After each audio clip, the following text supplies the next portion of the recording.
I'm so sick of these people. You know, I'm the tribal chief around here. Yeah, you see me, the tribal chief.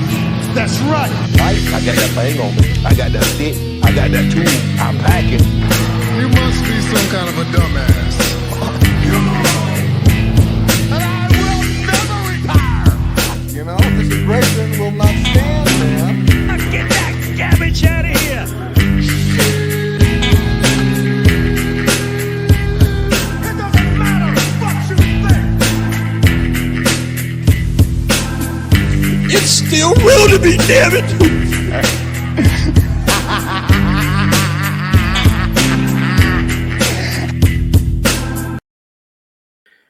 Welcome back, everybody, to another edition of Friday Night Review. I am Scalz. Tonight, I am joined by an entire crew for us to discuss everything that happened on Smackdown, and then we're going to give our Survivor Series predictions.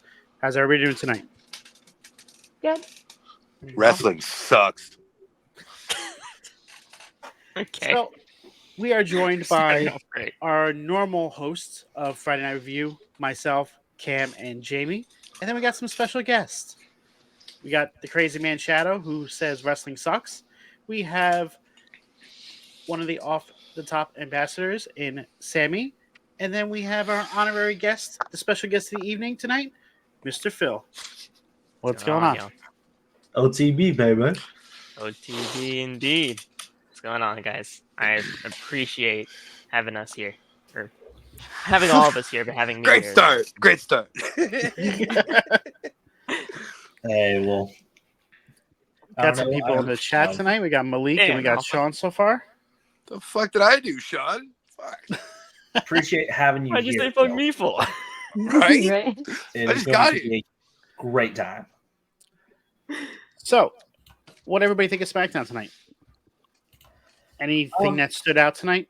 For a go-home show, I will say it was a pretty decent show. They're wanting to,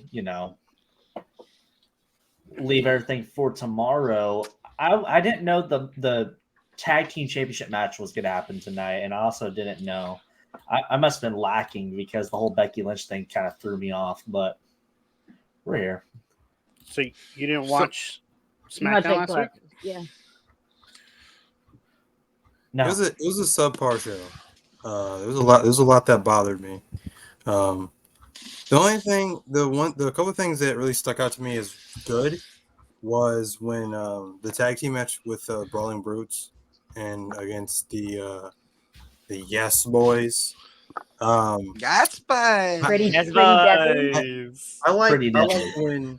when because I mean the match itself I don't think would have been all that, but it really picked up when Ridge Holland walked out and then Pete Dunne, because I refuse to call him his other name, but Pete Dunne, he really pretty much like took over that match, and he was rolling there for a little bit till the ending. The ending I thought sucked because it was just let me just go over here and just roll you up 1, 2, 3. I hate that, but I think that was pretty good. I mean, now I don't know who really asked for a Ridge Holland teasing a heel turn, but I think I'm all for it if it pushes Pete Dunne for him to be Pete Dunne again. I'm all for I it. think that's what's happening. We're gonna see the Brawling Brutes split, and then Pete's like, "My name ain't fucking Butch. I'm Pete Dunne." Yeah, I feel I'm like just ready. that whole Brawling Bruce thing is going to be split, and that way we can get Pete Dunne being back to Pete Dunne, and then, well, because Sheamus hasn't been on SmackDown in quite some time, so it's just been those two, and what have they really been able to do with each other other than since go down to NXT for a little while? Absolutely nothing. So get them apart and get Pete Dunne going. Isn't Sheamus' last match Edge's last match in WWE? Yes. So, as of right That was the now, last yes, time it we've is. seen him. Yes. Yeah, that's what I'm saying. Yeah. And he was hurt, and he was scheduled to come back and advertised for tonight's show, and then he got taken off the advertisements. So there's right now, something going we on. don't know if he's coming back at all because of his contract dispute when his contract ends next year. So There's you asked, something going on. you asked what I thought about SmackDown. Anytime SmackDown, okay, bye, Jamie. anytime SmackDown is shittier than the pay-per-view ahead of it or behind it, we're in for a good pay-per-view. Anytime SmackDown is really good before the show, you know that the pay-per-view is going to be That's a pretty good take. I should have expected the tag team title match to happen tonight because with the 2 War Games matches that are going to be happening tomorrow, and with the 3 other matches that are going to be happening along with the 2 War Games matches, where were you going to put the tag team titles? Really, there wasn't going to be much of a kind of a deal. I mean, especially with the War Games matches being at least an hour each, you kind of didn't want to overextend things, and it's always quality over quantity. You got to remember, the people that are defending the tag titles are actually in the War Games match also. Exactly, too. Yep. If I may just talk about the tag team, there's another thing that bothered me about SmackDown tonight.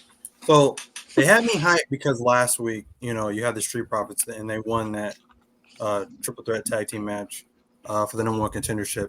Now, I feel like it would have been better if they had won that and been like, or added a stipulation that said like, they're the number 1 contenders, but now they can use that number 1 contendership whenever they want to, instead of it being like, oh yeah, 1 week they win the titles, oh that's great, we're pushing them in the right direction, only for the next week it's like they face them and it's literally the day before the big pay-per-view. They weren't going to lose the titles.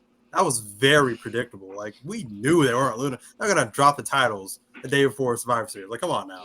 No, yeah. So I'm tired of this, like, this 50-50 booking with the Profits, where it's like they start to push them in the right direction and then they lose them.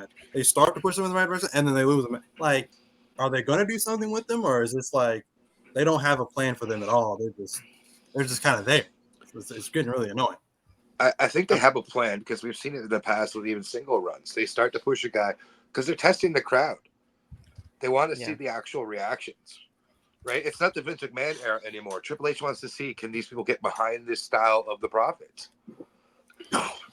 Maybe.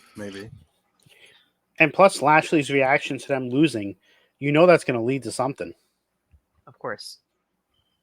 Like, it's not just about what's happening now. It's about what's being built for the future within WWE. And they've done that a lot better lately in regards to just continuously building the programs of each of these wrestlers and developing their characters. I'm a little annoyed. Oh, go ahead, Phil. How do you guys feel about that whole... I mean, we had the women's tag team match in the main event tonight, which I personally thought could have been, a fine advantage match if it all came down to it, but they resulted the War Games advantage for the women to be up in a vote for Ruffles chips. I don't understand that logic, but I mean, you could have done that as an advantage match. Me and Shadow probably have the same thought on this. So go ahead, Shadow. The heels for the men won, right? So the Ruffles thing is obviously people are going to vote for the faces going into the women's. I feel like those. Oh, that wasn't. I feel like those votes are usually kind of rigged anyway for the story. So, like, I mean, they weren't really ever meaningful to anything. Listen, before you go, I just want to make one thing. Triple H, I know you're probably ain't listening to my dumbass. Bring back Cyber Sunday. Nah, they listen. That's exactly what I was just going to say. They were testing the waters to see how they could do for a Cyber Sunday.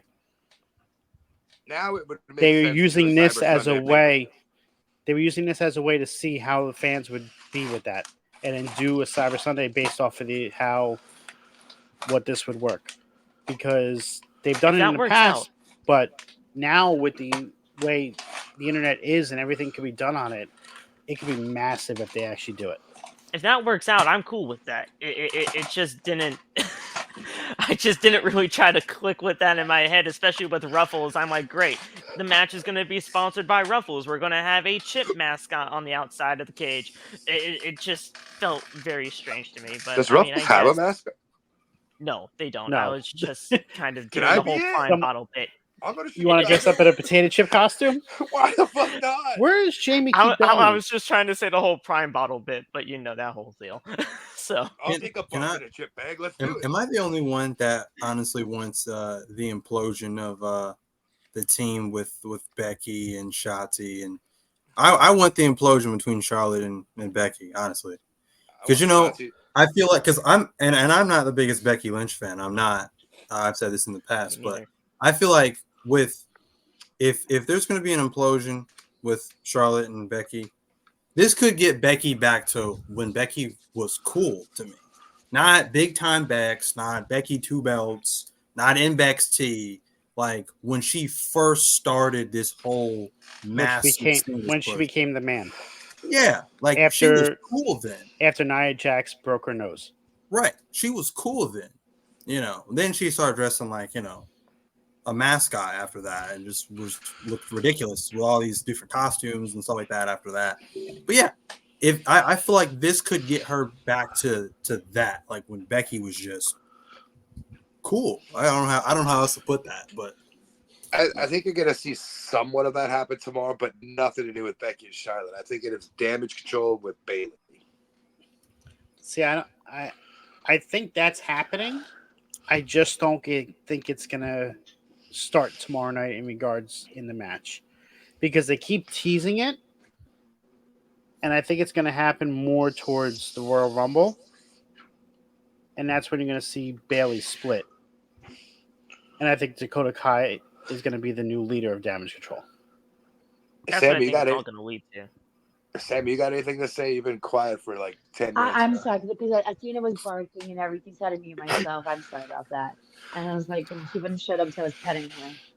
I didn't forgot Sammy was even here. I saw the dog in the camera frame, so I knew she had to deal with the dog. Yeah, I was trying to calm her down because she was barking for no reason. It scared me for a minute. About what's saying about Becky and just about Smackdown in general. Smackdown. Well, I thought it was really good was the whole Grayson Waller and Austin Theory segment with KO and LA Knight. I thought it was good because I like Austin Theory, believe it or not. But I like LA Knight too, though. KO. They are. Don't get me started on the LA Knight stuff. They have now. They've dropped him significantly. I thought that was like the most entertaining thing that kind of was on tonight. I thought that was hilarious. Yeah, I enjoyed that part. They tried to punk on KO, and he just punked on them right back. The beginning of hey, SmackDown look, with the whole I video. haven't looked that much better. Like, look, I look great. So, like, joke's on you. But yeah, I don't know. The Grayson Waller effect, it was good for what it was. It got a tag team match out of it. Yeah. It's just a time filler, apparently. Like a Triple H and Shawn Michaels. It's not that LA Knight's not on the show, but that tag team match was a banger too. Like that was probably the best match of the night. I think Grayson Waller and Austin Theory will be tag team champs one day. Not soon. I think if they stick together, that'll be a good championship. I think so. They could see gold in the future. Yeah, I think they could. Yeah. A-Town Down Under. A-Town Down Under. That's what they should be it. called. A-Town Clown. Let's go. A-Town They've referenced them that on TV. Yeah. They've said that on TV. A-Town Down Under. Yeah. So I think that would be their name. Announcers to say it though, like coming to the ring tonight. A-Town Down Under. No, the ring announcer. No. I want the ring announcer to say it. Just like I wanted Cody Rhodes and Jey Uso to be the main event Nightmares. I mean, I thought that would have been sick as a tag team name, but call them Team Yeet. Team Yeet. Main event Nightmares sounds sick. Let me ask you guys a question because we've all pretty much covered SmackDown already in the first 15 minutes here. Is this if I'm wrong, please correct me, but I think for the first time in a year and a half, we don't have any bloodline related crap for this pay-per-view. It's been a while, yeah. So then, that Solo and LA Knight thing is not happening. They said no. Not tomorrow, unless they change the card, which I doubt it now. No. No, Solo Knight is not even a match. I didn't even know where you got that graphic from. Probably last Friday. Haley. I would have done something said they announced it completely last different. Friday. That's what she said. I didn't watch SmackDown. They did not say anything about that last Friday. That's what she said. No, they fought. So Jimmy and LA fought on Friday. And they were leading up to that, but they never announced that it was. So my question with this, now that I've asked this question, is WWE finally just quietly starting to move away from the Bloodline being the main draw of the cards? I don't think so. I mean, you would think, but they'll be right back into the thick. Yeah, of I think they're giving it a break because it's like people are getting sick of it and they're going to want to miss it. Into the thick of it. And then boom. Into the thick of it. Fair. Oh, shut up. Yeah, I think they just needed a month break because at the end of the day, Roman was not going to be there, which I think is stupid. And then LA Knight not being a part of the show, along with Jimmy and Solo, I mean, they didn't really have anything else other than Solo or a tag match. So, and he didn't want to do a tag match, so they just let him off. So, I mean, you technically have someone from the Bloodline on the pay-per-view in the War Games match. Well, and Sammy, if you're gonna go that route, you might as include Sammy in that too. Oh yeah. True. Yeah. But you have somebody who's involved. Or Cody Rhodes going trying to finish the story. Finish the story. I like Cody, but that whole tagline is dead. Yeah. Do you think it says that to him when he doesn't finish the bedtime story? Finish the story, Dad. Finish the story. What were you gonna say, Cam? No, I was just saying that Jay is just kind of, associated with the Bloodline storyline or whatever. He's not in the Bloodline anymore. Right.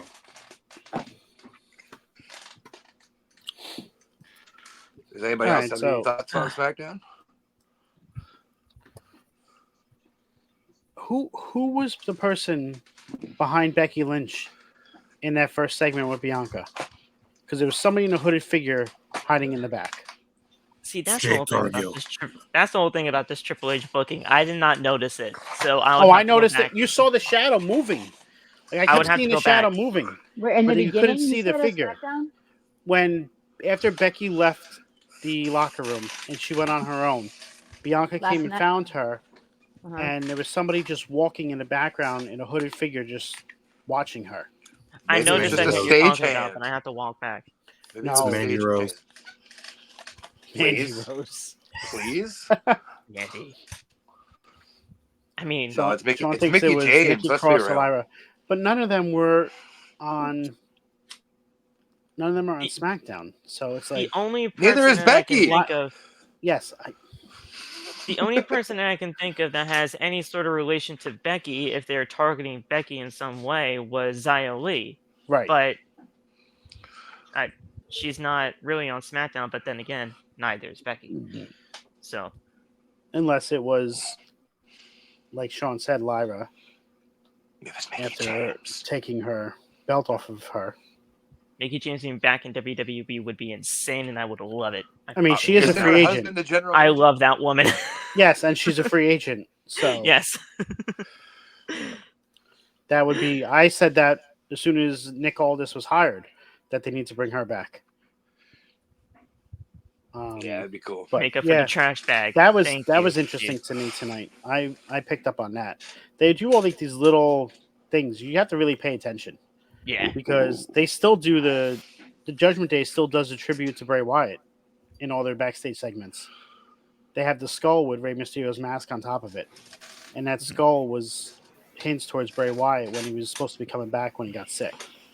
So those little things, those little Easter eggs that WWE has done, has just been so good lately. It makes you want to pay attention to even the littlest of things. I had a segment on now. Now I see what you mean. She's like lurking in the background, kind of creepy. Sean said it was Tiff Tiff. He wishes. Tiff Tiff is not ready for the main roster yet. I'm sorry, Sean. No, it would make sense if it was Nikki Cross, because they're both from Raw, and Nikki's going a little loopy and crazy. You mean loopier than she already is? Let me give a fuck about Nikki. She already is. That's saying something. But all right, it's that time of the show. Sammy, where can we find you? You can find me on Instagram, SammyXO43, or on TikTok, SammyXO29, and tomorrow night, crying over Randy return. Jamey. I'm Jamie Rose. That's all you guys need to know. Thank you. Make sure to check out Diamond State Wrestling, motherfuckers. Thank you. Cam. You can find me on TikTok at Cam's Wrestling Corner and call me Cam G. You can find me here every single Friday night on Friday Night Review and on River City Radio every single Wednesday night with The Boom and on Sunday nights with The Table Spot and on Twitter at Cam and Cheese 317. And if that does not sizzle your bacon, you can find me on Instagram at 317 Bacon, Eggs, and Cam. Phil. Thank you guys for letting me a part of all of this because this is going to be fun. I can already tell. You guys can follow me on TikTok, Twitter, Instagram at PhillyMatt_. I put it right there in the my name and everything like that. I'm just going to have it there so that you guys know exactly where to find me.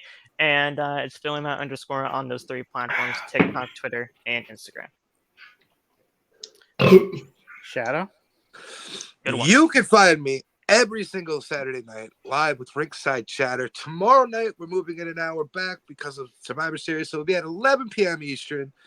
We're talking all things hockey this week and how shitty it's been in a week in Leafland with 1 game on the schedule. Tell me about it. Then, if you want my great comedic ass, you can catch me Monday nights with Sorry for the Interruption, live at 11 p.m. Eastern. Anywhere else, I don't give a fuck if you follow me. I'm Scalz. Whatever. You can follow me on here on Off the Top Media on both Twitch and YouTube, as well as Off the Top Media _ on TikTok, Twitter, and Instagram. I am the host of NXT on Tap on Tuesday nights, right after NXT, and then the host of FNR with Jamey and Cam. You can also find him on Sean Ross App's Patreon. Okay. Cricket. And special shout out before we end. You can find the Alpha Simp, Sean B, on OnlyFans. And also Social Pack, I'm under Sammy XO43. Sorry, Scalz, proceed. I don't get paid enough for that. Make sure you like and subscribe to any of the social media that we have so you can get updates as to when our next videos will be going live. Hope everyone has a great evening and thank you for joining us tonight. Salud. Suck it, bitches. Bye.